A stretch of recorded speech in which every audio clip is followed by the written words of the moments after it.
सुप्रभात बच्चों, मैं वरुण सिंह समान विज्ञान में भौतिकी से आज लेक्चर 12 जिसमें हम पढ़ेंगे प्रकृति में उपस्थित मूलभूत बल, जिससे बहुत सारे क्वेश्चंस आपके competitive exams SSC, CGL, RRB, NDA, CDS और अन्य सभी कॉम्पिटिटिव एग्जाम्स में ये क्वेश्चन पूछे जाते हैं और ये बहुत ही महत्वपूर्ण है और आप हमारे वीडियो के अंत तक बने रहिए।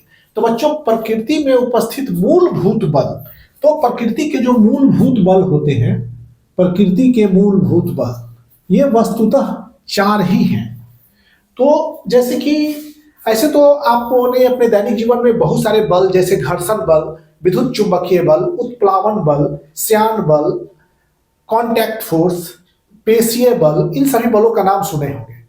तो लेकिन ये सभी बल प्रकृति में पाए जाने वाले मूलभूत बल के श्रेणी में नहीं आते।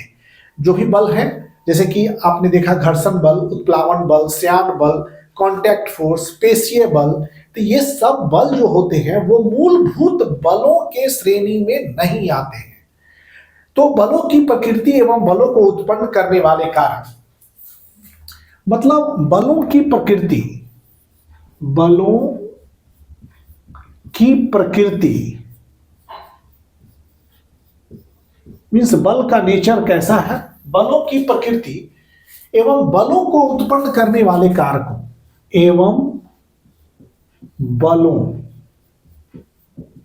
को उत्पन्न करने वाले कारकों, उत्पन्न करने वाले कारकों, उत्पन्न करने वाले कारकों के आधार पर, के आधार पर मीन्स बल की प्रकृति कैसी है और बल को उत्पन्न करने वाले कारक कौन कौन से हैं, तो उसके आधार पर प्रकृति में पाए जाने वाले मूलभूत बलों की संख्या पर, प्रकृति में पाए जाने वाले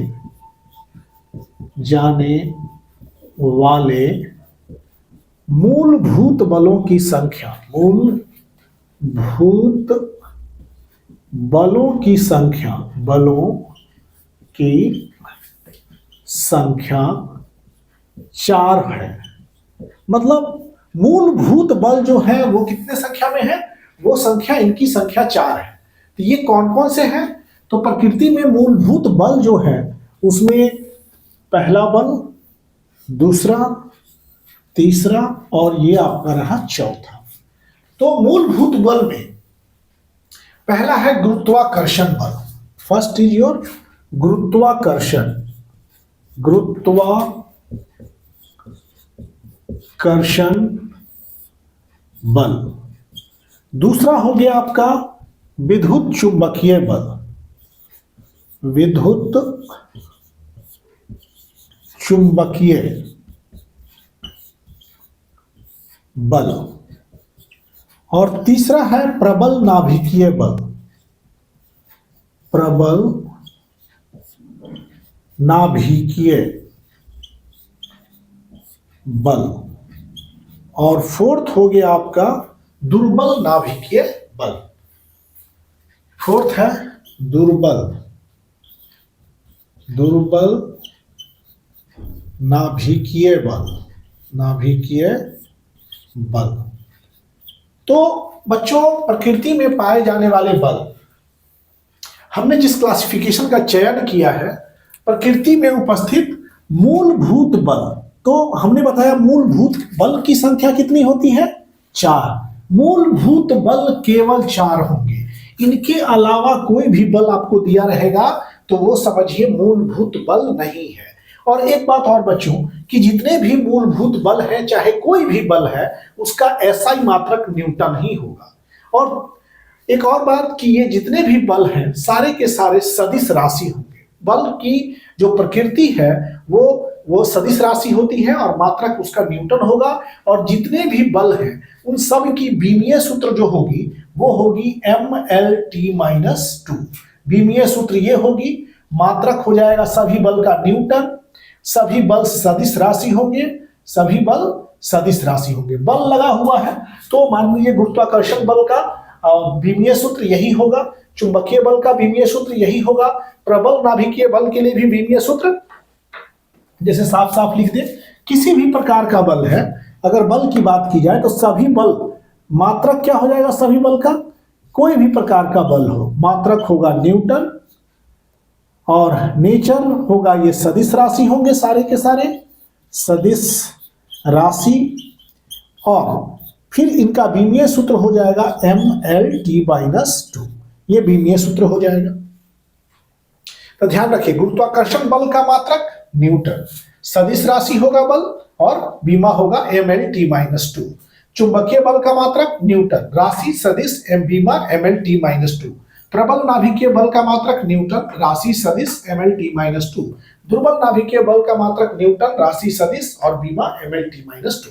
ये हमने बताया कि जितने भी बल लगे हो, चाहे बल में लग गया हो जैसे कॉन्टैक्ट फोर्स हो गया, पेशीय बल हो गया, उत्प्लावन बल हो गया, श्यान बल हो गया, कहीं भी बल लग जाए उसका मात्रक होगा न्यूटन, राशि होगी सदिश और विमा होगा mLT-2। ये ध्यान में रखेंगे। तो हम पढ़ रहे हैं मूलभूत बलों के बारे में। तो मूलभूत बलों के बारे में पहले हमारा है गुरुत्वाकर्षण बल। सबसे पहला बल जो है गुरुत्वाकर्षण। तो गुरुत्वाकर्षण क्या है? गुरुत्वाकर्षण बल ये बल किन्हीं दो पिंडों के बीच लगने वाला एक आकर्षण बल होता है। गुरुत्वाकर्षण बल दो पिंडों के बीच लगने वाला एक आकर्षण बल होता है। ये पिंड है आपका A एंड B और इनके बीच लगने वाला क्या है? ये आकर्षण बल होता है। तो पहला नेचर हो गया, ये आकर्षी प्रकृति के होते हैं आकर्षण, और दो पिंडों के द्रव्यमान के कारण उत्पन्न होता है। अगर द्रव्यमान होगा तभी उत्पन्न होगा ये गुरुत्वाकर्षण बल, और यह सर्वात्रिक बल माना गया है, मतलब कि यूनिवर्सल फोर्सेस। प्रकृति में पाए जाने वाले चार मूलभूत बलों में सबसे दुर्बल बल होता है। ये क्या होता है? सबसे दुर्बल बल। प्रकृति में पाए जाने वाले जितने भी बल हैं वो सबसे दुर्बल बल जो होगा वो गुरुत्वाकर्षण बल होगा। जैसे कि पृथ्वी के चारों ओर घूमने वाले चंद्रमा एवं मानव निर्मित उपग्रह, सूर्य के चारों ओर घूमने वाली पृथ्वी एवं ग्रह, और पृथ्वी पर कोई चीज गिराते हैं, पिंडों को जब हम गिराते हैं तो वो सब क्यों हो पाता है? गुरुत्व बल के कारण ही संभव हो पाता है। गुरुत्वाकर्षण बल, एक और बात याद रखिएगा, कभी प्रतिकर्षी नहीं होते हैं, मतलब इनमें विकर्षण नहीं होता है, क्योंकि ये जो बल है द्रव्यमान के कारण उत्पन्न होता है और द्रव्यमान कभी भी ऋणात्मक नहीं होता है। द्रव्यमान ऋणात्मक नहीं होने के वजह से ये कभी भी प्रतिकर्षी नहीं होते। द्रव्यमान के कारण गुरुत्वाकर्षण बल होता है। तो गुरुत्वाकर्षण बल के लक्षण में हम लोग क्या लिखेंगे कि गुरुत्वाकर्षण बल ये हमेशा आकर्षी होगा। पहला लक्षण है ये आकर्षी बल होते हैं। पहला ये आकर्षी बल है, आकर्षी होते हैं।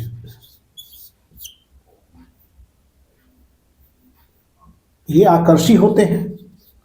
दूसरा, ये द्रव्यमान के कारण उत्पन्न होते हैं। ऐसे क्यों होता है? ये द्रव्यमान के कारण उत्पन्न होता है। द्रव्यमान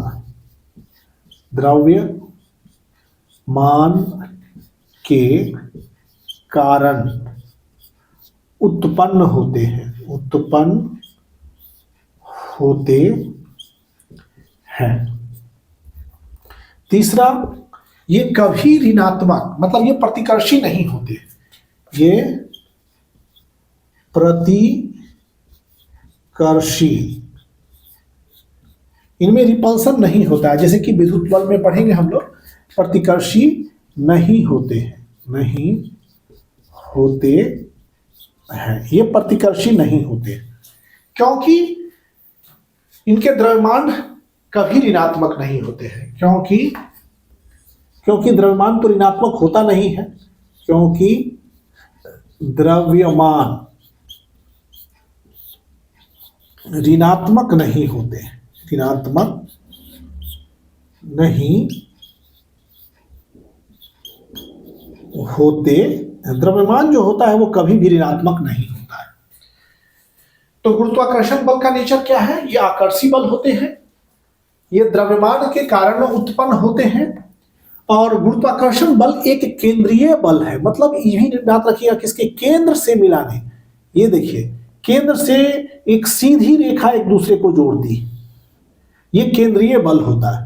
गुरुत्वाकर्षण बल क्या होता है कि यह एक केंद्रीय बल है, यहां पर लिख दे रहे हैं एक केंद्रीय बल है, यह एक केंद्रीय बल होता है, केंद्रीय बल है।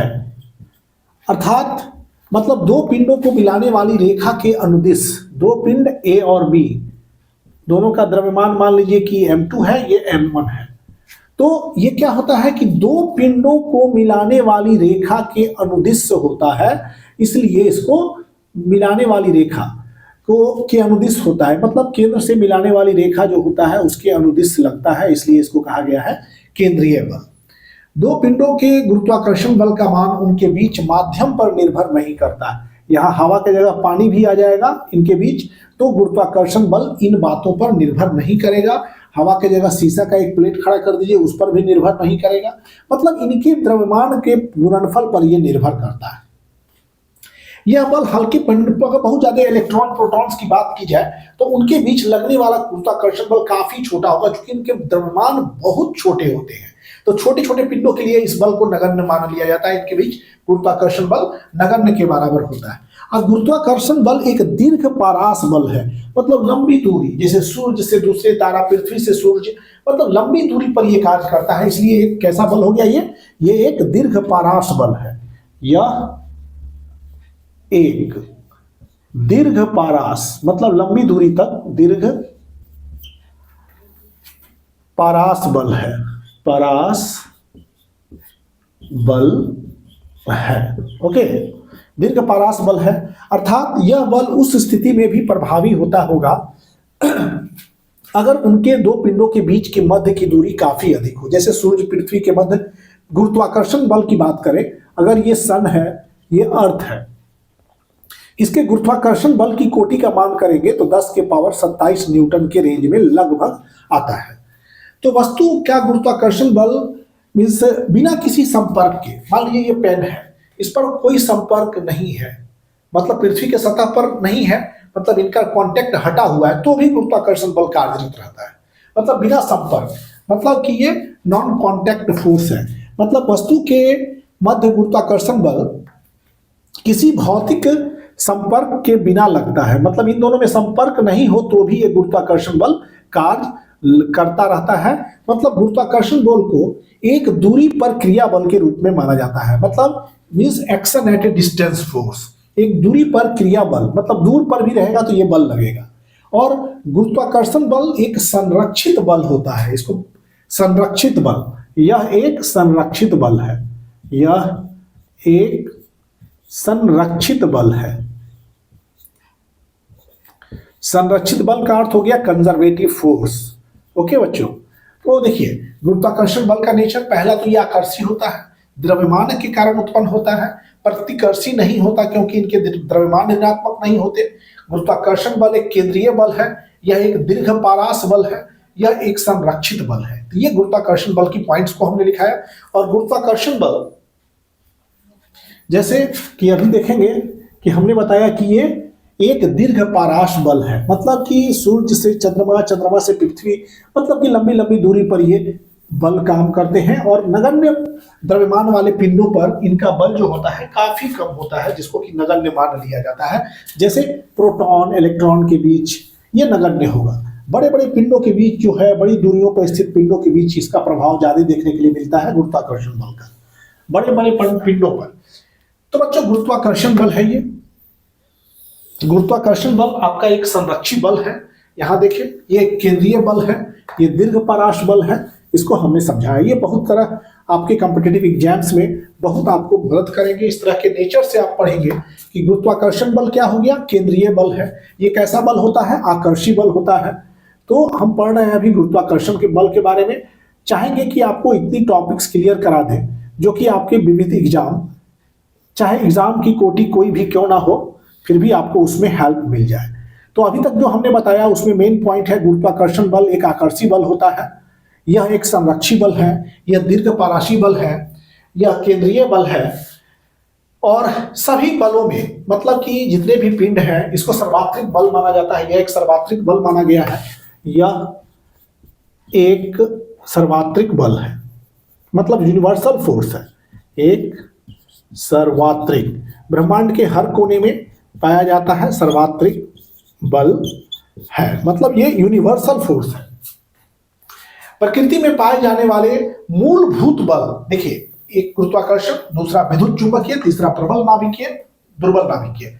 तो सभी मूलभूत बलों में से यह सबसे अधिक दुर्बल होता है। चारों बलों में से, चारों मूलभूत बलों में से, यह चारों मूलभूत बलों में से, मूलभूत बलों में से यह सबसे दुर्बल होता है।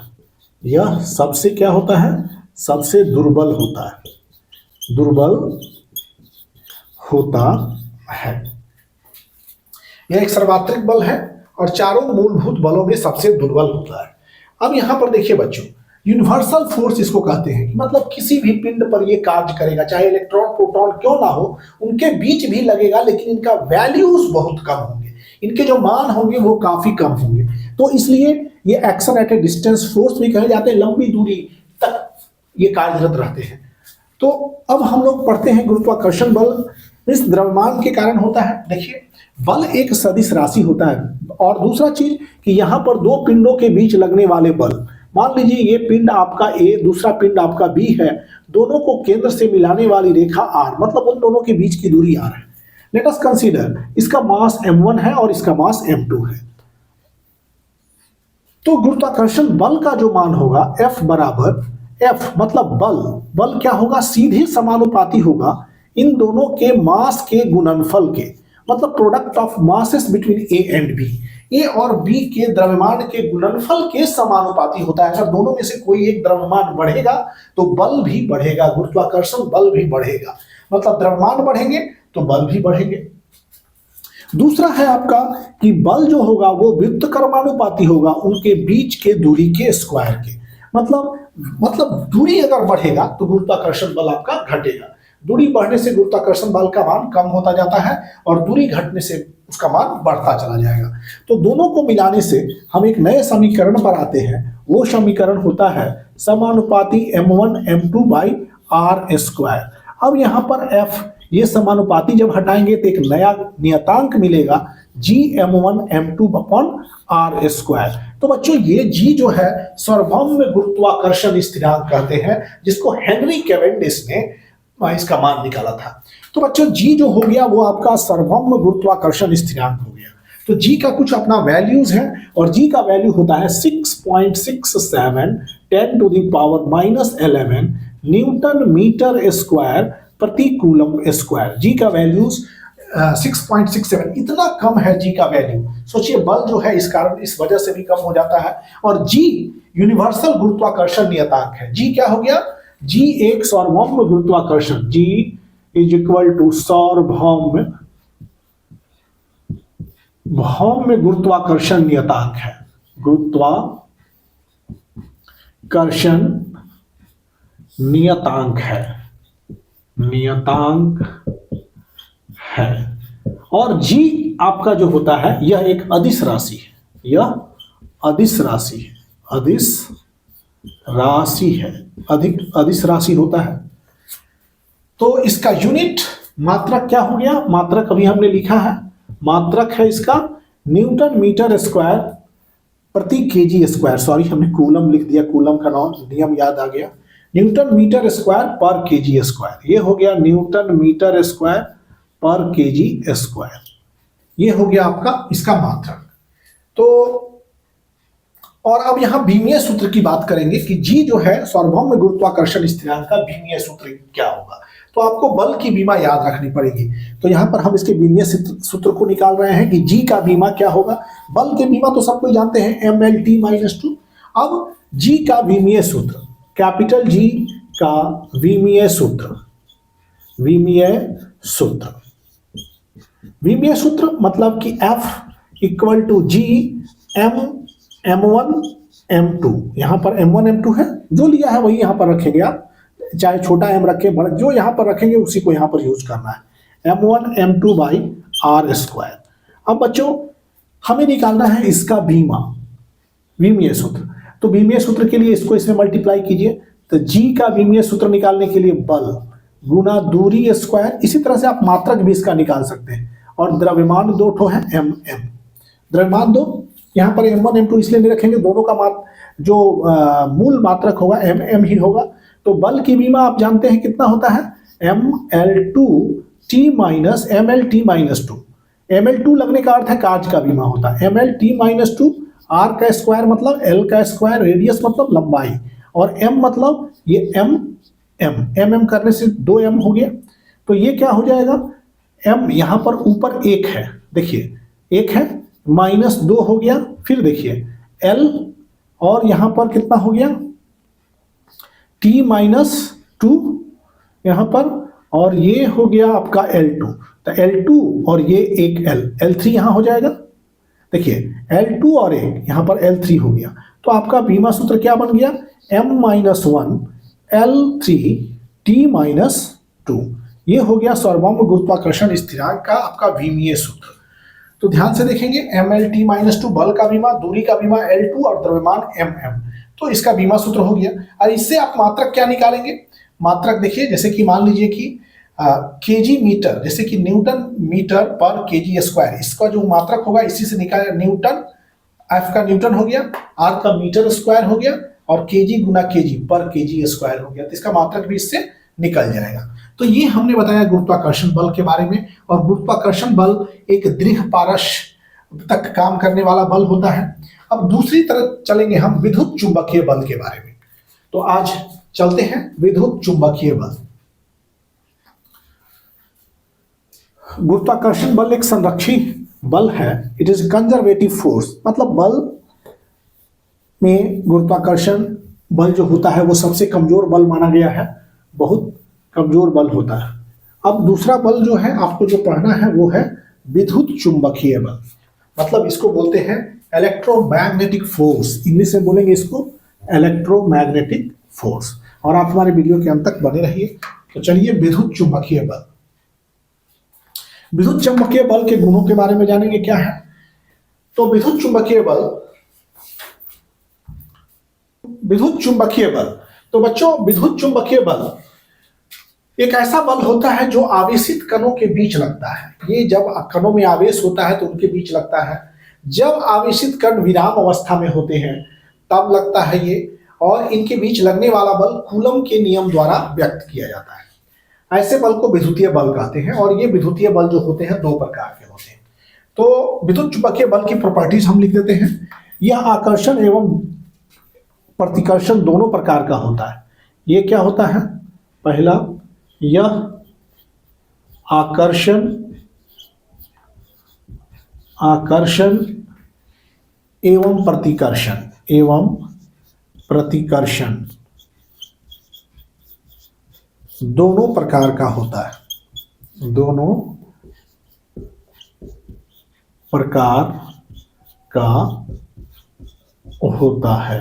ओके, मतलब कि जैसे आवेश जो होते हैं वो दो प्रकार के होते हैं। अगर एक जैसे आवेश है Q1, ये विपरीत आवेश है, तो विपरीत आवेश के बीच क्या होता है, आकर्षण होता है। लेकिन इसके पहले जो हमने बताया गुरुत्वाकर्षण बल के बारे में, ये बिल्कुल आकर्षी होते हैं, केवल आकर्षी, इनमें आप प्रतिकर्षण वाला गुण नहीं देखा गया है। मासेस आर अट्रैक्टिव, जो द्रव्यमान होते हैं वो अट्रैक्टिव नेचर के होते हैं।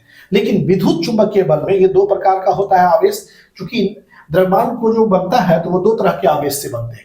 तो आवेश अगर बराबर होते हैं तो वो उदासीन कहलाते हैं। तो मतलब अगर विपरीत आवेश होते हैं तो एक दूसरे को आकर्षित करते हैं। अगर वही सेम आवेश हो जाता है तो एक दूसरे को प्रतिकर्षित करते हैं या दूर। अगर जैसे कि मान लीजिए -Q, ये दोनों एक ही तरह के आवेश हैं तो एक दूसरे को प्रतिकर्षित करते हैं। यहाँ दोनों में, इस दोनों जगह पर प्रतिकर्षण है। यहाँ पर हो गया प्रतिकर्षण। अगर विपरीत आवेश, अगर एक जैसे आवेश है तो क्या होगा, यहाँ पर प्रतिकर्षण होगा। देखिए एक जगह एक जैसे आवेश है, प्रतिकर्षण। -Q ये भी है, -Q ये भी है। एक जैसे आवेश प्रतिकर्षण, और विपरीत आवेश यहाँ पर देखिए, विपरीत आवेश क्या होता है, आकर्षण। विपरीत आवेश में लगता है आकर्षण। तो बच्चों हम लोग विद्युत चुंबकीय बल के कुछ गुणों की चर्चा करेंगे। यह आकर्षण एवं प्रतिकर्षण दोनों प्रकार का होता है। ये गुरुत्वाकर्षण बल की तरह ही ये दीर्घ परास वाला बल है। ये भी क्या है? एक दीर्घ परास वाला बल है। गुरुत्वाकर्षण बल के तरह ही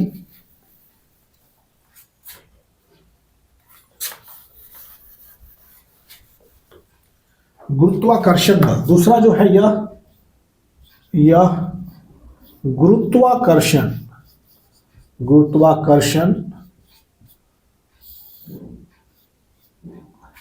बल के तरह ही, बल के, जिस तरह की आपका जो ग्रेविटेशनल फोर्स होता है, गुरुत्वाकर्षण बल के तरह ही गुरुत्वाकर्षण बल के तरह ही, गुरुत्वाकर्षण बल के तरह ही दीर्घ परास वाला बल है। दीर्घ परास वाला बल है। यह एक केंद्रीय बल है। यह भी क्या होता है? यह केंद्रीय बल, यह एक केंद्रीय बल है। केंद्रीय बल है। बच्चों देखिए, गुरुत्वाकर्षण में के तरह दीर्घ परास वाला, गुरुत्वाकर्षण की तरह ये केंद्रीय बल भी है। ये दोनों गुरुत्वाकर्षण से समानता लिए हुए हैं, लेकिन ये गुरुत्वाकर्षण से ऊपर वाला समानता नहीं है। यह व्युत्क्रम वर्ग का नियम पालन करता है। गुरुत्वाकर्षण भी करता था, चूंकि 1/r² था, तो यह भी क्या करता है? यह व्युत्क्रम वर्ग नियम का पालन करता है। यह व्युत्क्रम बल का नियम का, व्युत्क्रम वर्ग नियम का पालन करता है। वर्ग नियम का पालन करता है। ओके। यह गुरुत्वाकर्षण बल से कितना गुना अधिक प्रबल होता है? तो 10 के पावर 36 गुना ये गुरुत्वाकर्षण बल से ज्यादा पावरफुल है। विद्युत चुंबकीय बल जो होते हैं बहुत पावरफुल होते हैं, और सबसे ज्यादा पावरफुल तो आपका ये बल होता है, प्रबल नाभिकीय बल। ये आपका 10 के पावर 38 गुना जो है गुरुत्वाकर्षण बल से अधिक पावरफुल है। तो विद्युत चुंबकीय बल ये कितना पावरफुल है? इस 5th पॉइंट में यहां लिख रहे हैं। 5th पॉइंट में यह गुरुत्वाकर्षण बल से, यह गुरुत्वाकर्षण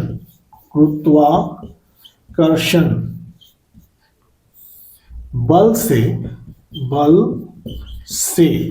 10 के पावर 36 गुना अधिक शक्तिशाली है, अधिक प्रबल है। गुरुत्वाकर्षण बल से देखिए कितना ज्यादा प्रबल होता है। यह भी एक संरक्षी बल है।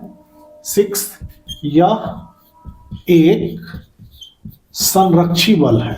संरक्षी बल है। यह विद्युत चुंबकीय बल दो आवेशित कणों के मध्य 7, यह विद्युत चुंबकीय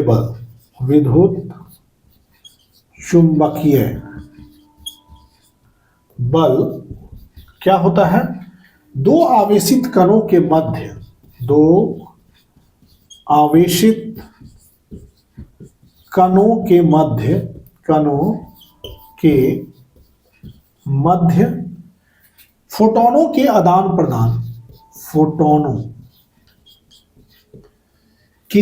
प्रदान के कारण होता है। के आदान प्रदान के कारण होता है। ये फोटोनों के आदान प्रदान के कारण होता है। तो बच्चों विद्युत चुंबकीय बल ये आकर्षण एवं प्रतिकर्षण दोनों प्रकार का बल होता है। यह गुरुत्वाकर्षण बल की तरह दीर्घ पाराश वाला बल है। यह केंद्रीय बल है। यह व्युत्क्रम वर्ग नियम का पालन करता है। जैसे कि यहाँ कूलम का बल का नियम पालन करेंगे। जैसे दो आवेश हैं, दोनों रेस्ट में होने चाहिए, चार्जेस एट रेस्ट। ये आवेश अब एक दूसरे से r दूरी पर है, तो कूलम बल से Q1 Q2 बाई r² लिखेंगे। मतलब कि ये कूलम बल का नियम से चलेंगे तो अब ये हो जाएगा F 1/4 pi epsilon not Q1 into Q2 by r²। तो ये देखिए गुरुत्वाकर्षण बल में भी नीचे आर स्क्वायर था और कूलम बल में भी नीचे आर स्क्वायर है, इसलिए लिखा गया है यह व्युत्क्रम वर्ग नियम का पालन करता है और गुरुत्वाकर्षण बल में भी व्युत्क्रम वर्ग नियम का पालन होता है। तो दोनों में ये बातें लागू होती है। अब चलते हैं कि विद्युत चुंबकीय बल, जैसे चार्ज जब स्थिर अवस्था में है, ये स्थिर अवस्था में है, तो यहां हम इसको कूलम बल से इसको व्यक्त करेंगे। लेकिन जब वही चार्ज जब मोशन एक्सेलरेटेड होते हैं, एक्सेलरेटेड मतलब त्वरित होते हैं, यूनिफॉर्म मोशन में नहीं, त्वरित, जब ये चार्ज त्वरण की स्थिति में आएंगे तो वहां पर क्या होता है, त्वरित चार्जेस चुंबकीय क्षेत्र पैदा करते हैं, चुंबकीय बल वहीं से उत्पत्ति होती है। तो चार्ज और विद्युत और चुंबक दोनों अलग अलग चीज नहीं है, एक ही चीज है जिसको हायर क्लासेस में पढ़ना है। तो यहां पर एक चार्जेस एट रेस्ट, जो चार्ज स्थिर अवस्था में है वो विद्युतीय क्षेत्र केवल पैदा करते हैं, और जो चार्ज मोशन में आ जाएंगे, गति में आ जाएंगे, तो वहां चुंबकीय क्षेत्र पैदा होना शुरू हो जाएगा। मतलब विद्युत चुंबकीय इसी आधार पर नाम पड़ा। ये चार्ज के कारण ही विद्युत है, चार्ज के कारण ही चुंबक है। मतलब कि उत्पत्ति जो है चुंबक का विद्युत का एक ही सोर्स है, चार्ज, इसलिए इसको कहा गया विद्युत चुंबकीय बल। अब थर्ड है आपका प्रबल नाभिकीय बल। प्रबल नाभिकीय बल, देखिए नाभि से बता रहे हैं, प्रबल मतलब स्ट्रॉन्ग न्यूक्लियर फोर्स, इसको बोलते हैं strong nuclear force, nuclear force. तो स्ट्रॉन्ग न्यूक्लियर फोर्स क्या होता है, इसमें यह एक आकर्षी बल है। देखिए जिस तरह से गुरुत्वाकर्षण आकर्षी बल है, गुरुत्वाकर्षण और इसमें पहला समानता क्या है कि पहला यह एक आकर्षी बल, आकर्षण वाला क्षमता है, आकर्षी, ये प्रतिकर्षी नहीं है बच्चों, यह एक आकर्षी बल है। पहला यह आकर्षी बल होता है, यह परमाणु के नाभिक में उपस्थित, जैसे कि ये मान लीजिए कि ये नाभिक है, ये परमाणु है, परमाणु के नाभिक के में उपस्थित न्यूट्रॉन और प्रोटॉन के बीच लगता है, प्रोटॉन और प्रोटॉन के बीच लगता है, और इस तरह से न्यूट्रॉन और न्यूट्रॉन के बीच लगता है। तो ये एक आकर्षी बल होता है जो परमाणु के नाभिक के अंदर उपस्थित प्रोटॉन एवं न्यूट्रॉनों के बीच उत्पन्न होता है।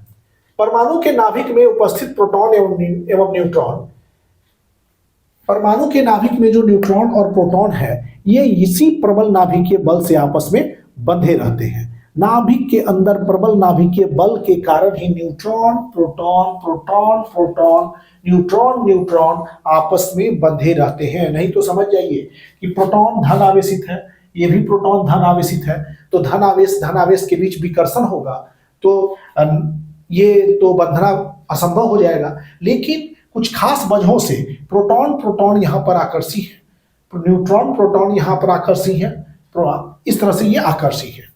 तो यदि प्रतिकर्षित होते तो परमाणु नाभिक को असंतुलित कर देता। जैसे मान लीजिए कि बच्चों नाभिक में यहाँ क्या है, प्रोटॉन है और यहाँ प्रोटॉन, तो आपस में ये प्रतिकर्षित करते तो आपका नाभिक जो है वो स्टेबल नहीं रह पाता, ये नाभिक को असंतुलित कर देता, ये इसको अनस्टेबल कर देगा।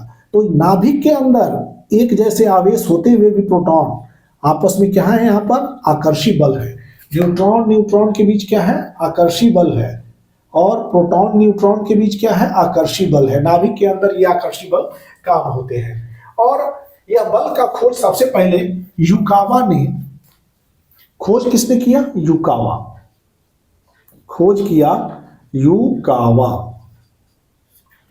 खोज करता था इस बल का युकावा के पाई मेसन थियरी, के पाई मेसन थियरी, मेसन थियरी, इस थियरी पर उन्होंने ये खोज किया।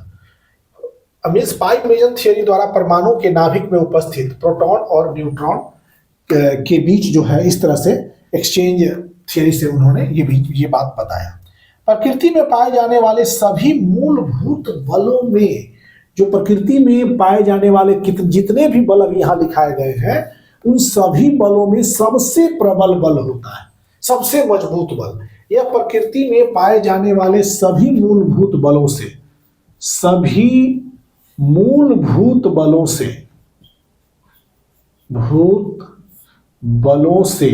बलों में सबसे प्रबल होता है। सबसे क्या होता है, ये प्रबल होता है, प्रबल होता है। यह सबसे प्रबल बल है, मूलभूत बलों में सबसे अधिक प्रबल होता है। यह बल परमाणु के नाभिक में उपस्थित प्रोटॉन प्रोटॉन के बीच, प्रोटॉन प्रोटॉन के बीच, प्रोटॉन न्यूट्रॉन के बीच, न्यूट्रॉन न्यूट्रॉन के बीच, सब में यह कार्य करेगा एवं इस बल का परिमाण जो होता है एक समान रहता है। प्रभाव क्षेत्र क्या है? अब इसका प्रभाव क्षेत्र की जिक्र करेंगे तो देखिए बच्चों, एक बहुत इंटरेस्टिंग बात है कि देखिए, अगर मान लीजिए दो आवेश है, इस नाभिक की बात कर रहे हैं, तो ये हो गया प्रोटॉन प्लस प्लस। अगर इन दोनों के बीच की दूरी 10 के पावर 15 माइनस 15 मीटर होता है, तो यहां पर कूलम बल आपका काम नहीं करेगा। No Coulomb force will act. Coulomb के बल के नियम का पालन यहां पर नहीं हो पाएगा, क्योंकि इतने दूरी पर ये दोनों आपस में एक आकर्षण बल का महसूस करेंगे। लेकिन कूलम के आधार पर क्या था कि दो एक जैसे आवेश में प्रतिकर्षण होता है, ये ठेलेंगे। लेकिन जैसे इन दोनों के बीच की दूरी 10 के पावर माइनस 15 मीटर और एक फर्मी इस दूरी को कहते हैं। आप पढ़े होंगे कि नाभिकीय दूरी को मापन किया जाता है फर्मी, फेम्टोमीटर में इसका मापन किया जाता है और इसको फर्मी कहते हैं। तो फर्मी किसकी दूरी के मापन के लिए, मतलब नाभिकीय दूरी का मापन होता है फर्मी में, और एक फर्मी 10 के पावर माइनस 15 मीटर के बराबर होता है, इसको कहते हैं फर्मी। तो जब इतना मीटर की दूरी पर ये आवेशित कर, देखिए मान लीजिए कि ये दो आवेश हैं, दो आवेश आपस में कुछ दूरी पर है, तो सेम अगर एक जैसे आवेश है तो ये प्रतिकर्षित करेंगे। लेकिन जैसे ही ये आवेश 10 के पावर माइनस 15 मीटर के क्लोज आएंगे तो इनके बीच प्रबल आकर्षण बल लगना शुरू हो जाएगा, विकर्षण नहीं काम करेगा। तो यहां पर प्रबल आकर्षण बल से ये जुड़े रहते हैं। और इसका प्रभाव क्षेत्र कितना होता है प्रबल आकर्षण बल के लिए? ये हो गया 10 के पावर माइनस 15 मीटर। प्रभाव क्षेत्र अति न्यूनतम होता है, मतलब इसका प्रभाव क्षेत्र अत्यधिक न्यूनतम होता है। अत्यधिक क्या होता है? न्यूनतम होता है। प्रभाव क्षेत्र अत्यधिक न्यूनतम होता है। ओके, इसलिए प्रबल नाभिकीय बल लघु परिसर वाले बल है। देखिए अल्प दूरी का ये बल है, बहुत छोटे दूरी का, ये लघु परिसर बल कहलाते हैं।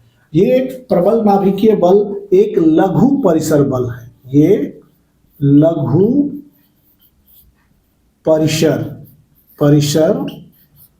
वाले बल है। मतलब इनके लिए प्रभाव क्षेत्र कितना होना चाहिए?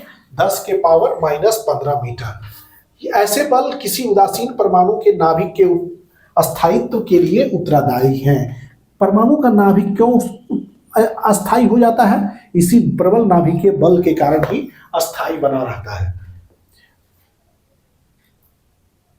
लेकिन परमाणु के बाहर जो ये इलेक्ट्रॉन हैं, ये इस बल को महसूस नहीं कर पाएंगे। एकदम अल्प दूरी का बल है, परमाणु के बाहर घूमते हुए इलेक्ट्रॉन पर इस बल का प्रभाव नहीं पड़ेगा। तो बच्चों अभी तक हम लोग पढ़े हैं प्रबल नाभिकीय बल। अब जो है प्रबल नाभिकीय बल के बाद है दुर्बल नाभिकीय बल। तो दुर्बल नाभिकीय बल क्या होता है कि दुर्बल नाभिकीय बल तो रेडियो सक्रिय पदार्थ, आप देखे होंगे रेडियो सक्रिय पदार्थ जैसे यूरेनियम हो गया। रेडियो सक्रिय पदार्थ कुछ कणों का उत्सर्जन करते हैं। कुछ कण जैसे अल्फा बीटा गामा कणों का, कुछ कणों का उत्सर्जन करते हैं। ये कुछ कणों का उत्सर्जन करते हैं, जैसे अल्फा रे, बीटा रे, गामा रेज। तो रेडियो सक्रिय पदार्थ में बीटा का उत्सर्जन के कारण बीटा रेज, रेडियो सक्रिय पदार्थ में रेडियो सक्रिय पदार्थ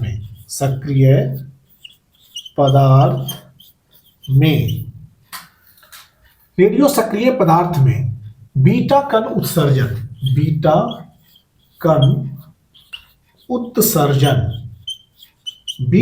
उत्सर्जन के कारण दुर्बल नाभिकीय बल के कारण दुर्बल नाभिकीय बल, दुर्बल नाभिकीय बल उत्पन्न होता है, नाभिकीय बल उत्पन्न, दुर्बल नाभिकीय बल उत्पन्न होता है। ओके।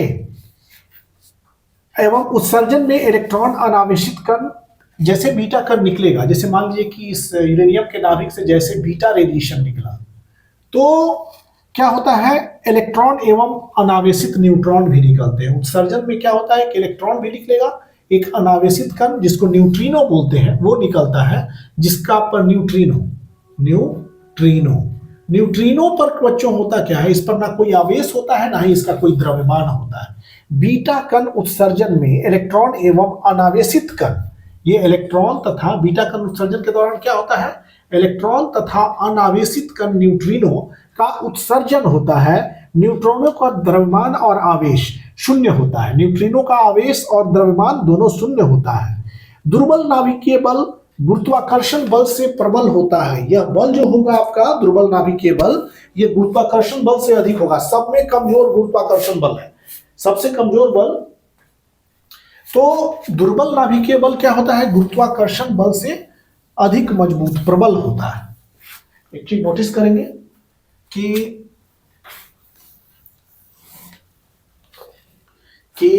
यहां पर दुर्बल नाभिकीय बल, ये देख, दुर्बल नाभिकीय बल गुरुत्वाकर्षण बल से, यह बल गुरुत्वाकर्षण बल, यह बल गुरुत्वाकर्षण बल से अधिक प्रबल होता है, से अधिक प्रबल होता है, प्रबल, गुरुत्वाकर्षण बल से अधिक प्रबल होता है। ओके। एवं सबसे कम परिसर वाला बल है। देखिए, प्रबल नाभिकीय बल का परिसर 10 के पावर -15 मीटर होता है, लेकिन इससे भी कम परिसर वाला बल ये है, यह सबसे कम परिसर वाला बल होता है, यह सबसे कम परिसर वाला बल है, परिसर वाला बल है, यह सबसे कम परिसर वाला बल है, जिसका प्रभाव क्षेत्र 10 के पावर -16 मीटर होता है, जिसका, देखिए, जिसका प्रभाव क्षेत्र